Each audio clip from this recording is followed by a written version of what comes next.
ఓం నమ శివాయ. శ్రీరస్తు, శుభమస్తు, లోక కళ్యాణమస్తు. 108 రోజుల లోక కళ్యాణ దీక్షలో భాగంగా ఈరోజు 13వ రోజు. ఆ హనుమంతుని వాయుపుత్రుడు, శ్రీరామదూత, శ్రీరామభక్తుడు అయిన హనుమంతుని స్మరిద్దాము.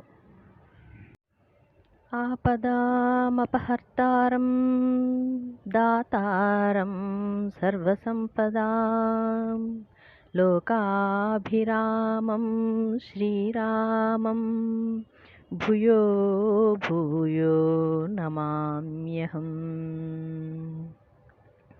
అంజనానందనం వీరం జానకీ శోకనాశనం కపీశమక్షహంతారం వందే లంకాభయంకరం.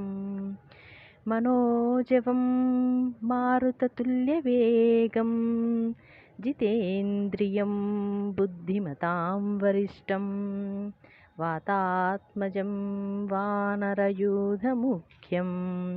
శ్రీరామదూతం శరణం ప్రపద్యే.